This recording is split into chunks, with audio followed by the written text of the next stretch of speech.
Welcome to One Insight. My name is Litvin.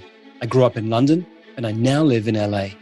And this is a podcast for extraordinary top performers and their coaches.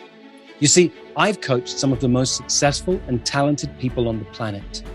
I can see what most people cannot see, and I dare to say what most people wouldn't dare to say. And what I know about success is that on the other side of it, it can be incredibly lonely. You can feel more of an imposter the more successful you become. And when you're the most interesting person in the room, you're actually in the wrong room.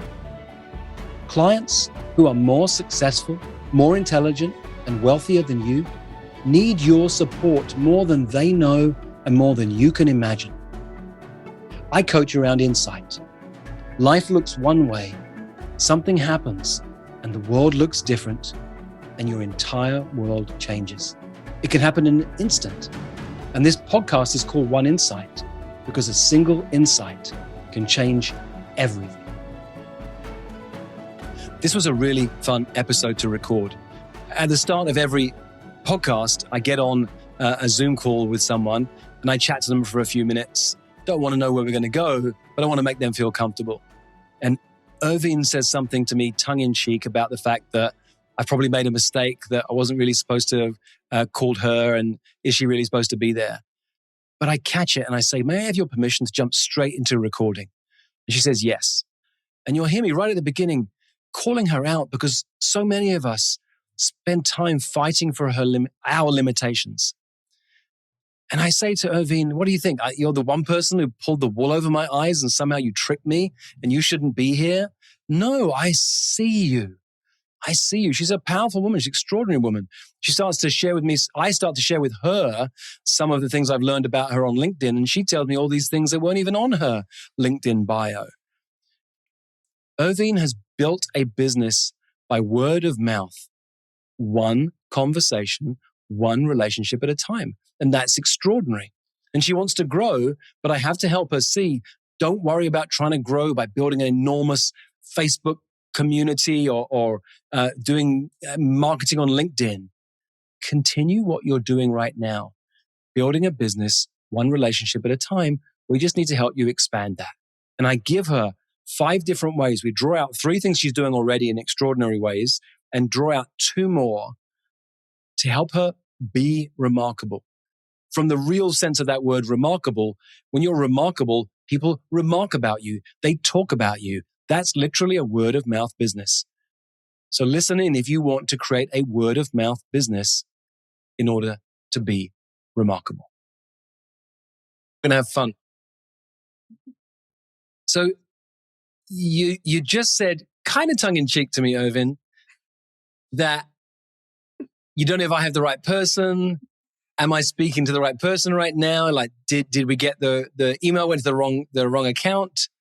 And my experience is of working with very, very successful people, real high performers, that so often people fight for their limitations. You know what? Let's say I did make a mistake. Let's say somehow you slipped through our radar.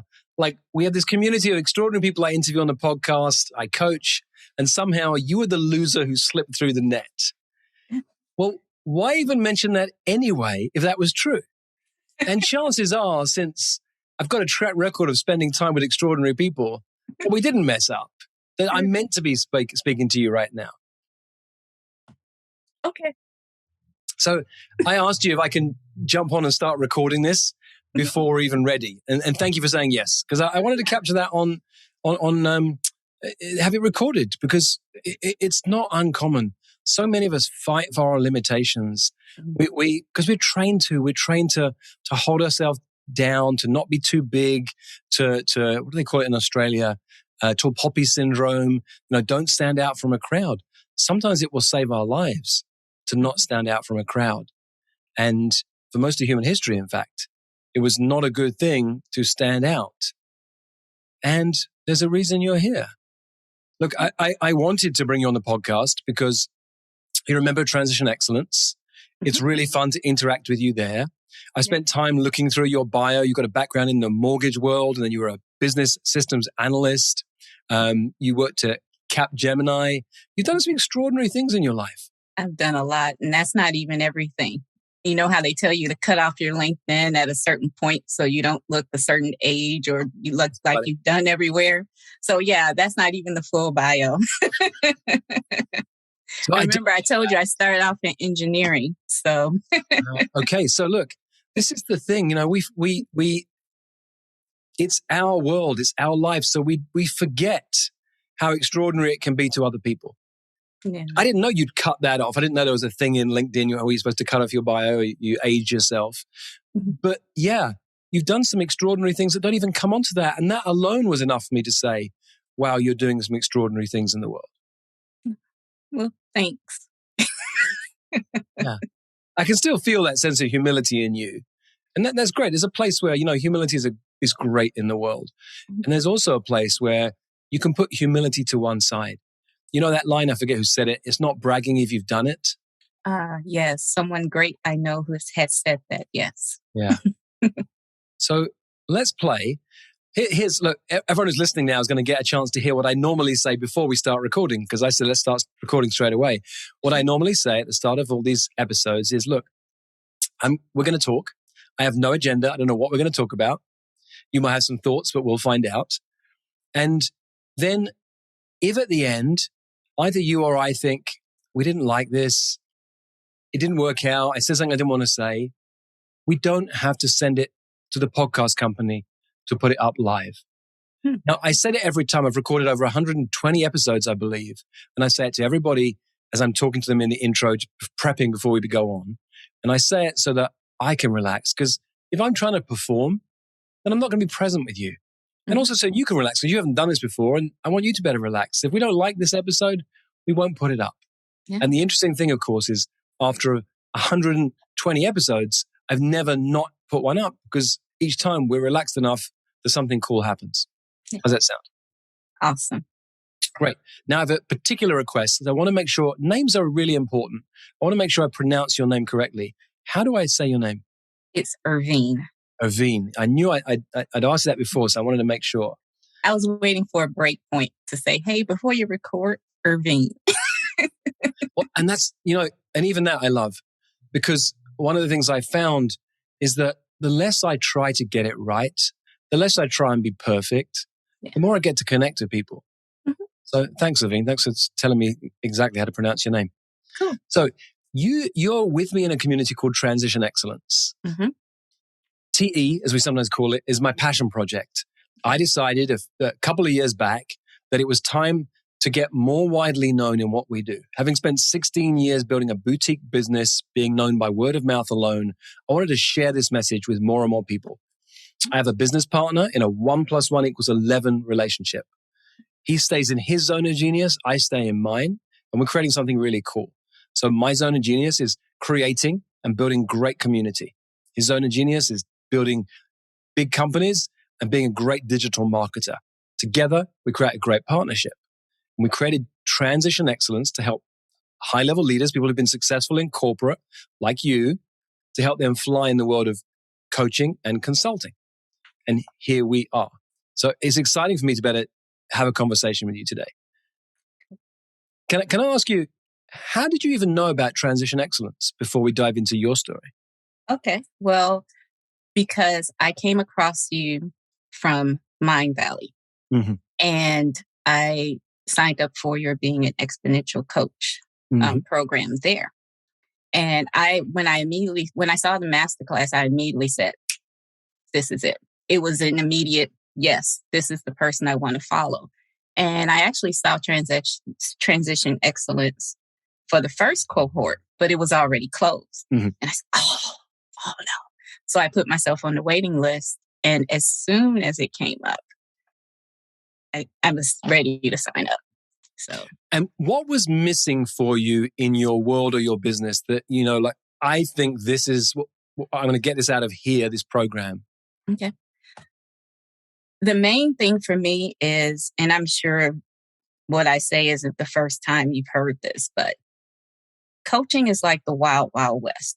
When you come in and you just see everyone doing different things and, oh, we do it this way and you need this and you need that. And coming from a corporate standpoint of where things are, aligned and structured, there's a process, there's a way to do things, and there's creativity, but there's a general framework that you follow and you go along. And here it's just everyone's doing everything. And it's all this noise of you need to do this and this. And you can feel the salesy, you can feel it like an energy of just all of this. Yeah, and almost to the point where you have to go out sounding desperate to get people to work with you. Yeah. And I really like you're counterintuitive. You come with a different perspective, a different insight, the shift of, hey, slow down to speed up. One connection at a time. And that's what I learned in sales. I was a real estate agent. I was a top producing agent. That's not on the bio. I was a top producing agent here in Chicago for like 2 years in a row, received an award and everything. And you learned in sales that it's about creating the connection, one step at a time, not this do all these crazy things and, just short of being a performer. It's about being genuine and creating genuine connections. And I'm a person who's curious about people anyway. I like getting to know people. I like learning about people. And so I thought that resonated with me. That's how I want to be in this world. That's the business that I want to create. Can I reflect that back to you? Sure. Sometimes we can say things out loud. We don't always see ourselves. Here's what I hear about you. Mm-hmm. You've been curious about people your entire life. Mm-hmm. You were a really high-performing sales agent in the real estate world, mm-hmm. not because you pushed yourself to achieve higher than anybody else, but because you connected with people deeply. And you've been doing it your entire career. And now in this world of consulting and coaching, where everyone is pushing high-level marketing tactics and techniques, you continue to build a business, one relationship, one connection at a time. Yes. It's what resonates with me. Yeah. And I feel more comfortable there. And I see the results when I work with my clients because I've created that connection and established that with them. I see that their transformation is that much more powerful. And when I get the results back, they tell me, they say, Ervine, from the moment we first spoke, you created this safe place. You created this calm. You created where I felt I could be my total complete self. I could take off the mask. I could do these things and really go after what it was that I needed. That's what I want. Nice. If I have to be someone else that I'm not, I've done that in the corporate world. I've cut off parts of myself in corporate to get along, to fit along, to go along, to grow and do the things that I thought I needed to do. In this space, I want to be me because I want my clients to be able to be fully themselves as well. So. I have a big smile on my face because you got to listen later to this podcast and transcribe what you just said and put that on your website or speak that into the world on a regular basis because it's very, very powerful. I've worked with lots of very powerful women in the corporate world over the years.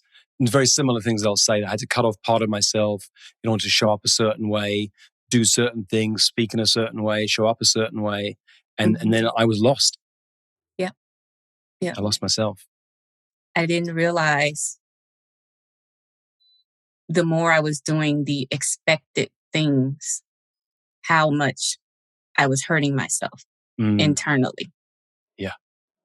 Yeah. So here we are. Mm-hmm. No mistake that you're here.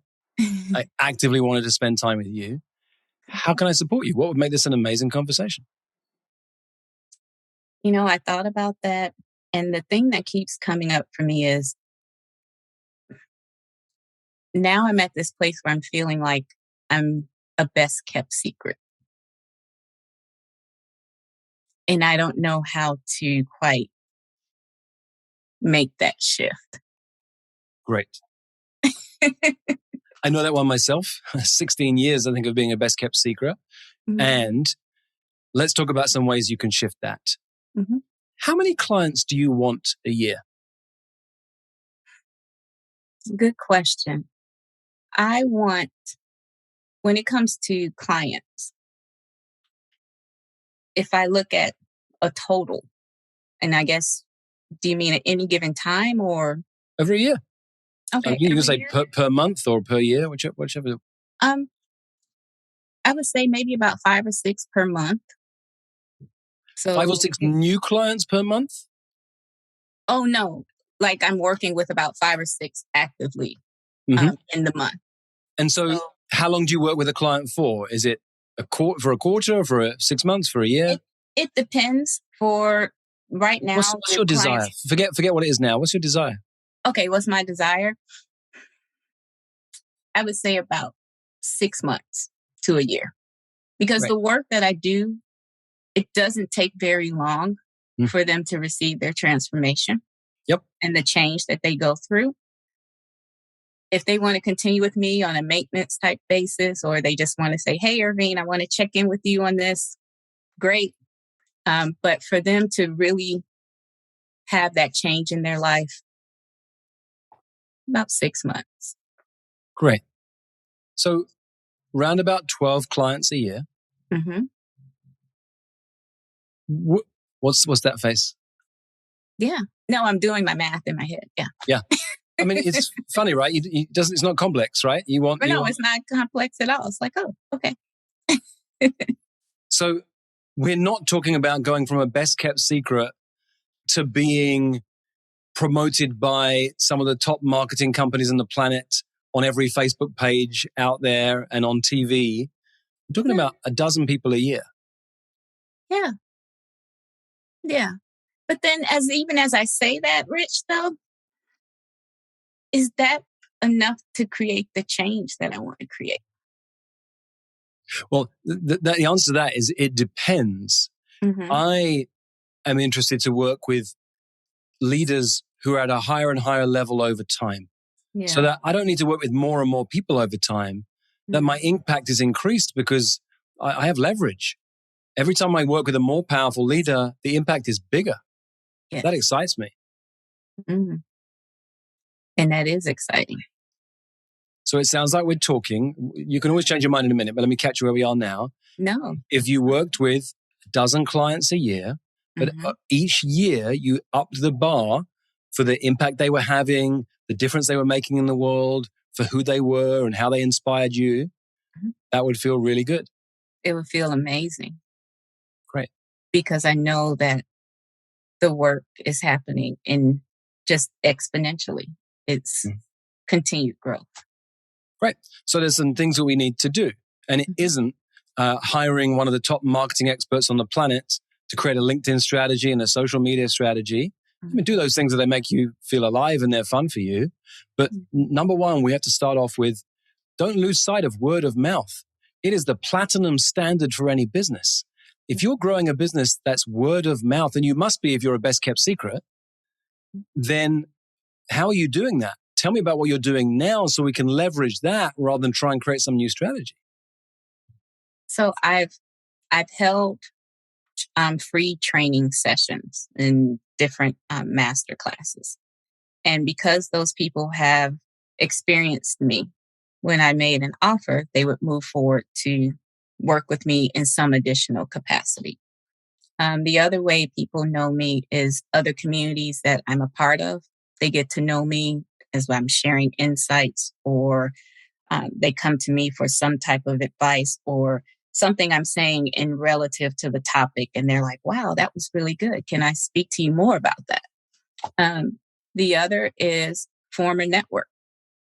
People who know me from all this 20 years of corporate background. It's funny because a lot of people spoke to me even then about things that had nothing to do with work. And so they know me they see me in a different light. And so they'll say, oh, Ervine, how can I help you? Who can I send to you? So it's almost as if they get to know me and they see. Yeah. I want to break it down because what you've just delivered is a masterclass in how to build a word of mouth business. We got to just help you tune that. Really, there's I think there's one piece you might want to add in, but Sure. You've mentioned 3 elements to creating an amazing word of mouth business. Mm-hmm. Most of them are about the heart of the Prosperous coach, which is give people an experience of you. Sell the experience, not the concept. Yes. So number 1, you created things like trainings and masterclasses so people could experience you. They were either pro bono or a small fee. So people go, oh my God, I want some more of this. And then they'll start to pay or pay more over time. That's great. Let's bookmark that for a moment. But let's look at ways you can do more of that. Number 2, other people's communities, other communities. Go in and create value for people. Don't go and try and sell, especially in this day and age. It doesn't feel good if you show up in some Facebook group and you're trying to sell there. But give value. Share insights, ideas, support people, because some of those people are going to go, wow, that's really interesting. Where'd you get that idea from? Oh, funny you should ask. Jump on a call with me. Let's talk. Let me learn about you. So same thing, drawing people into an experience with you. Not secretly trying to get them as a client, but just this is who you are. And I can tell this is how you show up. You give value to people. So number 1, masterclasses. Number 2, other people's communities. Number 3, your former network. Mm-hmm. Yeah. If you imagine a target, like a bow and arrow fires at a target, you have concentric rings, right? There's the bullseye at the center, and then these rings that go out from there.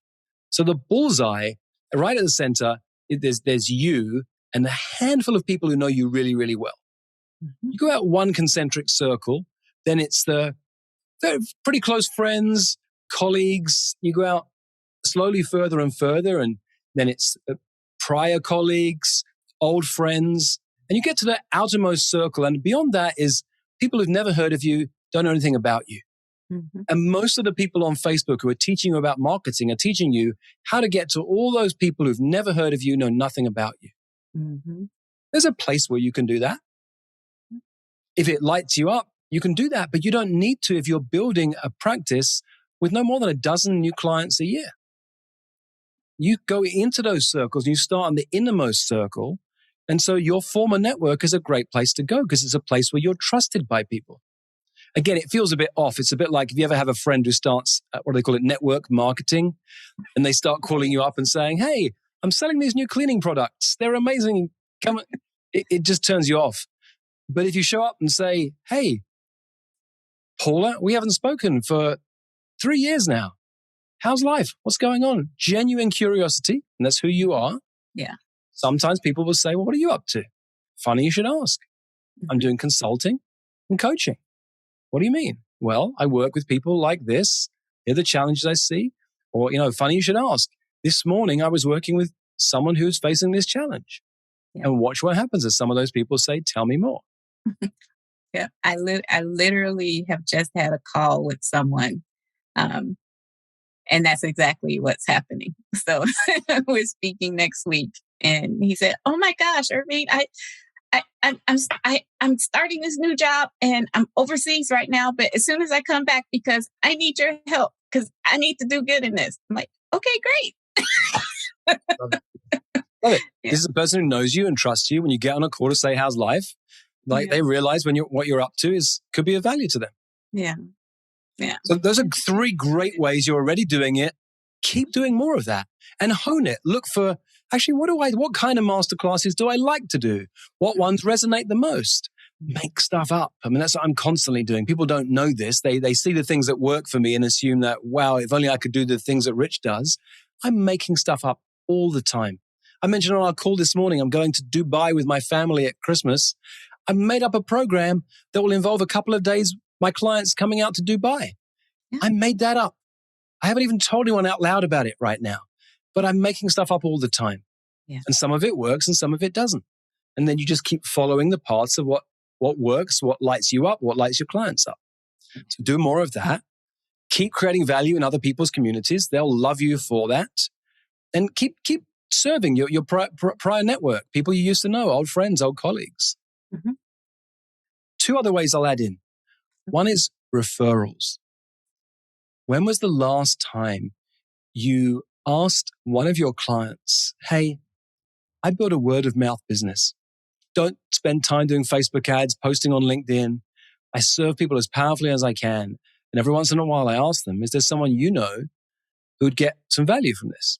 Do you ever ask a question like that? I don't do it consistently.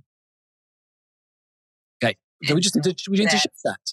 Yeah. We need to have it be that in future, every initial conversation, so someone signed up to become a client and you're setting the agreements for how you're going to work together, you say to them, look, Jim, you just need to know one of the things that I do as I build a word of mouth business is that I don't waste time on ads online, but every once in a while I come to my clients and I'll ask them, is there someone you know who might benefit from this? So I want to check in with you right now before we even begin. May I have your permission to do that once in a while? If Jim says no, then great. You won't ever ask him. But when you ask it in that way, almost everybody says, sure. And then you've got this permission for yourself because we're afraid we might upset somebody. A great time to ask for referrals when a client shows up with a success story. And then at the end of the conversation, hey, we've finished our coaching for today. Let me check in before we go. Do you have 5 more minutes? If they don't, that's great. We'll speak next time. If they do, well, let me tell you, I build my business by word of mouth, one referral at a time. And I wanted to check in with you because especially today, you've had such an amazing success you shared. Is there anyone you know who is facing the struggles that you were before we began our work together that you think might really benefit from spending time with me? Because if there is, and I'm modeling for you how to the language for it now, because if there is someone like that, don't give me their email address. Don't send a cold email to the two of us introducing us. If there is someone like that, I'd love you to tell me their name. Can you think of one person like that right now? Because I'm not going to do cold emails to them. Tell me, does someone come to mind? And then wait, bite your tongue until they say, because we're only asking for one person. What you don't want to do is say, will you think about anyone you got for a referral and come back to me? Because they'll say yes and they'll go away and they'll forget. Tell me right now, is there one person who comes to mind? Funny enough, I was talking to my sister-in-law the other day. Well, my old boss was just telling me that she's changing her career. Okay, tell me about your old boss. What did you love about them? What's inspiring about them? What are they up to now? What's their big dream? What's holding them back the most?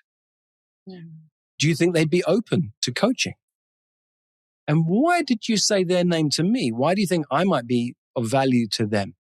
Now, I rushed those questions, and I know you can listen to the podcast later and write them down. But what those questions do, Ervine, is they draw out from that person, oh my God, this would be a great person to speak to, Ervine. So that when they call up their friend, they're enrolling them in the conversation, not you. That makes so much more sense. Yeah. So you're drawing that out of them. So yeah, you've got to practice making referrals. By the way, there's a corollary that goes with making referrals. Do you ever give referrals to other people? I do, actually. And as soon as you said that, I thought about someone who she works with trauma. Yeah. And that's not an area that I focus on. Yeah. So when someone came to me with that, I immediately directed her there.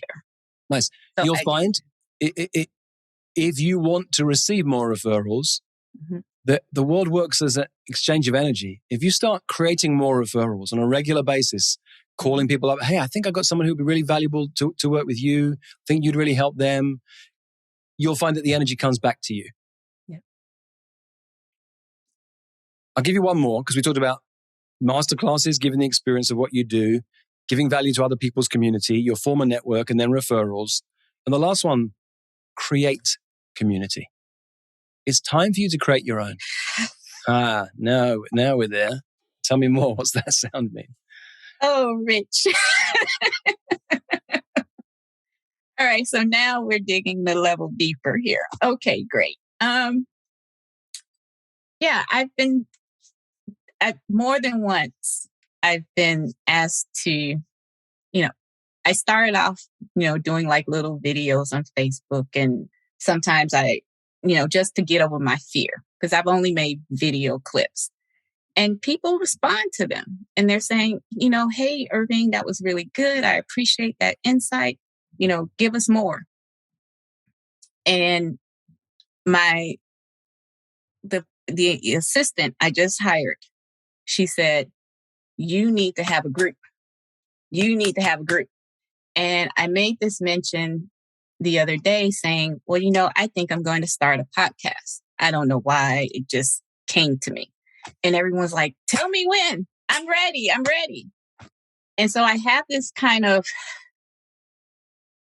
dance with doing that. Well, let me slow it down for you and make it easy for you. Because what I imagine you're afraid of is when I talk about creating community, what we tend to think of is, how am I going to reach out to all these strange people and all these people I don't know are going to show up? And there's something scary in there. And what I'm talking about, you already have a community. It's all the clients you currently work with or have worked with in the past.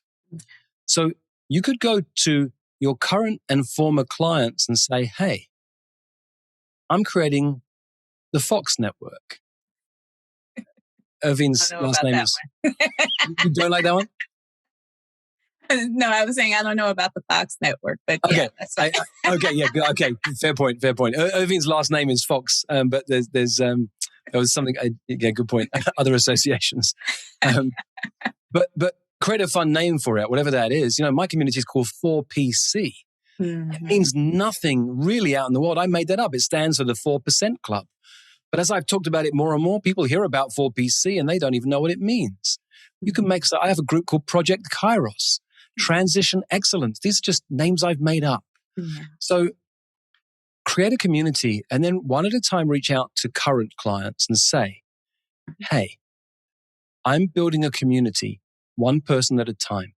This isn't some big Facebook launch to get 1,000 people in a Facebook group. Mm-hmm. This is me building a small community, one person at a time. Yes. Here's what's going to happen.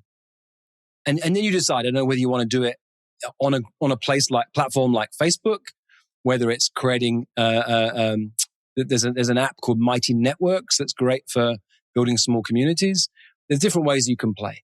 But one at a time, your job is to enroll these people, one at a time. And I don't mean an email saying, hey, Ervine's community begins next week. You want to join us?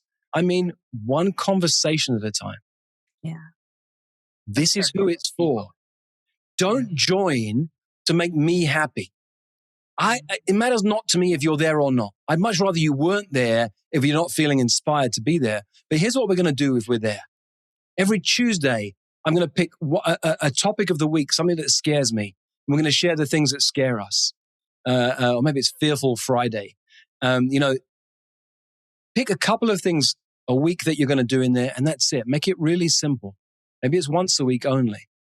And one at a time enroll people. There's a member of 4PC.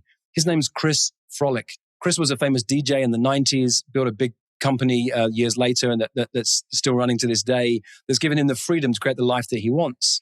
Mm-hmm. Chris has stepped into coaching in a big way, and he only wants a handful of clients. So he's creating a newsletter called the Frolic 100. There's a maximum of 100 people allowed on this newsletter. And in fact, if you want to be on his newsletter, you get an interview. You have to prove that you'd be willing to receive this newsletter and interact with it. Mm-hmm. So Ervine's 50. Yeah. What do we say? You need a dozen clients a year? Mm-hmm. Ervine's dirty dozen. I mean, you get to play with this, right? Yeah. But create it in a way that feels good for you and draws something out of them. Mm. I love that. That's what I want. And I've thought about in the past, like, create some type of mastermind. That's the general term that everyone uses. And I said, I want to do that. And I like this. That's what I want. I want a smaller group of people, I don't need a whole body, a big, wide audience of people. Yeah. I like that. A circle. Great. Yeah. I love that too.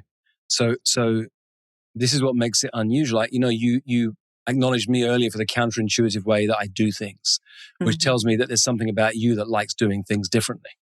Yes. So this is very different. This is very different to what everyone else is doing, where they're trying to grow their platforms online, fill their Facebook groups with people, do things differently. Yeah. If you're creating a podcast, do it differently. I recommend to every coach they model something like this podcast, where they're giving people an experience of you. Here's the thing about this podcast. People listen to it with headphones in their ears. You couldn't get more intimate than that. Whilst I do record this on video, you can watch it. Most people listen. They're going for a run. They're in a drive in their car. It feels very intimate. So as I'm coaching you or anybody else I'm working with, if you're listening, it feels like I'm coaching you. And so I really encourage you to think about a podcast like that, where you can continue to give people an experience of you. So go back to the masterclasses, your first strategy. Well, a masterclass of one. Maybe that's the title for the podcast, something around a masterclass of one. That's an interesting title. And draw people into that. Hey, this is a masterclass of one. This is a podcast for one person. What do you mean? How can you have a podcast for one person? Yeah, it's for the person I'm working with in that moment. And if anybody else wants to listen, that's great, but it's not for them. And that's how I said I wanted to do it, because I don't want to interview people. Everyone interviews. Yeah. Ervine, I want to give you a gift if you'd like it. I created a program a couple of years back where I teach all the elements of building a word of mouth business. And I called it Be Remarkable. And I think we sell it for about $600, but I want to gift it to you because I love what you're up to and the fact that you're already building a word of mouth business. And in Be Remarkable, I break down even more all the elements of building a word of mouth business. Cool. Well, thank you. My pleasure. I love how you show up. It's been really great to connect with you. I can't wait to hear what happens with this podcast, what happens as you build your own community. You'll get an invite. Well, no, hang on, slow down. And let me catch you, because I know you said that with a sense of fun. No, check in. Am I actually the kind of person that you want in that group? Am I actually the person that should be in there? And you don't have to answer right now, but that's a great question to leave you with. Actually, what are the qualities in that group? What are the values of people in that group? And that might mean, when you think about it, actually, I'd be a great person to invite. But it might be, and I hope it is actually, that no, I'm just outside it. It doesn't mean you don't like me. It doesn't mean you don't get value from being with me. But no. Because so often our ideal client is the person who looks back at us in the mirror. And so where you've struggled, where you've had desires and dreams, that's what you need to describe to your client. And then you'd find out. So I know you said it with a sense of fun when the invitation, but I want to catch it even in that moment. No, get really clear, because if you're about anything, Ervine, it's about limitation. There's a limited number of clients I work with every year. There's a podcast that's only for one person and a group that's for no more than 50.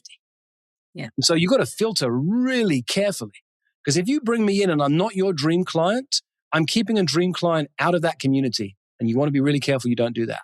Because the moment you start showing up this way is, oh, no, thank you. No, thank you. Not for me, not for me. And that's actually, again, counterintuitive, very attractive. Because everyone else is going, yes, please, come on in, we'll take all of you. Right. And that's how I want it to be. I know.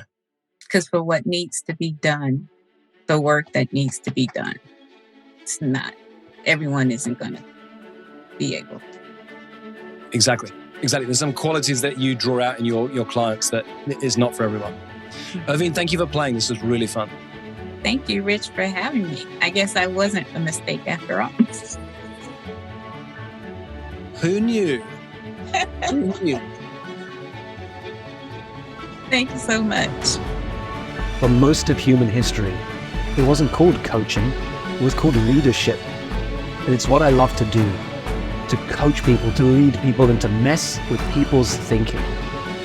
If you'd like more of this, or if you'd like to learn more about our community of extraordinary top performers, go to richlitvin.com/oneinsight.